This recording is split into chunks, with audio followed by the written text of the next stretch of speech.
What happens when Maserati decides to build a modern supercar? A car that has the means to extract every drop of performance.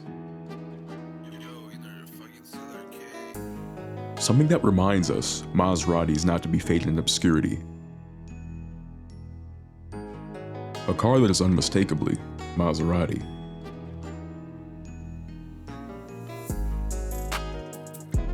The MC20.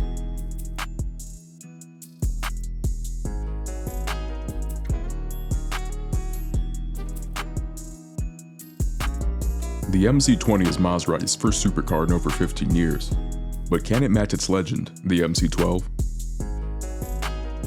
The design language is typical for Maserati, with its oval-shaped grille, or side trim reminiscent of Maserati's iconic fender portholes. This is unmistakably a Maserati. And yet, what does that get us? A sleek, elegant, and unmistakable design. It's simple, yet powerful. Every contour being crafted for either cooling, aerodynamics, or downforce. No more and no less. Beyond the design, the MC20 was made as a return to Maserati's roots. A road car made for homologation, just like its predecessor, the MC12. But what does that mean? It means the MC20 brings an entirely unique set of skills to the road and the racetrack. With a carbon fiber monocoque that weighs around 220 pounds, an interior that's race-oriented, and a completely new F1-derived powertrain. Maserati's new engine, named Nettuno, brings even more racing technology to the street. Ironically enough, Nettuno is a direct translation to Neptune, the Roman god of the sea, and the seventh planet from the sun. A fitting representation for a bright blue Maserati. With all the hype, what does this new engine offer? A 3-liter twin-turbo V6 engine that produces just over 620 horsepower. This alone could propel the car from 0 to 60 in 3.2 seconds, and lets it top it at 202 miles per hour. Phenomenal work, Maserati. But what's stopping this bright blue ballistic missile? 6-piston, 15-inch carbon ceramic brakes in the front, and 4-piston, 14-inch carbon ceramic brakes in the rear. This alone allows the car to stop from 60 in only 108 feet. Very impressive. But enough about numbers. Let's lean more towards the practical side of things. Storage in the MC20 is interesting. Behind the engine compartment sits a luggage area that offers 3.5 cubic feet of storage. But Maserati had no intention of stopping there. There is also a front trunk as well, that offers 1 3/4 of cubic feet.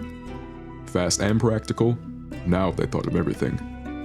Moving inside the MC20, the most noticeable thing is the doors. If the design of this vehicle wasn't enough, even the doors are able to set it apart. Within the driver's cabin, you'll notice that things are kept to an absolute minimum. There are small details that keep it inherently Maserati, but other than this, the interior is fairly sparse. On the steering wheel, you'll find a majority of your controls. These include standard things such as volume and cruise control, but also include things like the engine start-stop button, and a dedicated button just for launch control.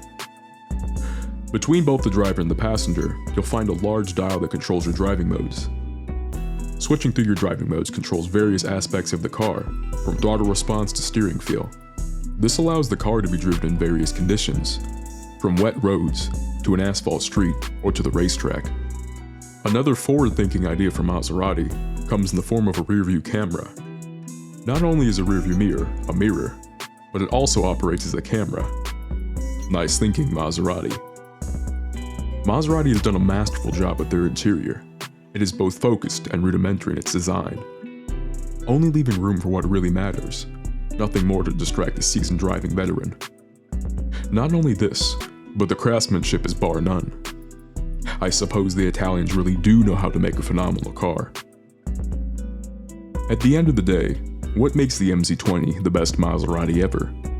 Maserati took a chance making this vehicle, and they hit their target with pinpoint accuracy.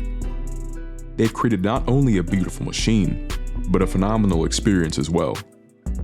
This car invokes feelings that would be expected from Lamborghini or Ferrari. Of course, this car also offers a value proposition. You could of course buy a brand new McLaren Artura, or a Ferrari 296 GTB, but they aren't this. Not only is this car cheaper than both at $202,000, but it offers similar performance and, for my humble opinion, better styling. Not to mention the surplus of space that it has from 2 trunks. The MC20 continues to define its own path, unwavered by the competition. It doesn't care about its company's past, or what other companies are doing, quite frankly. It seems when Maserati made this car, they were competing with no one else but themselves, to make the best car possible and forge their own path. Maserati took a leap of faith and ended up making a vehicle that will be recognized for years to come. And that is why the MC20 is Maserati's best car ever. If you enjoyed this video, or you'd like to see more like it, don't forget to subscribe and hit the bell notification for reminders. Thank you all, and I'll see you in the next video.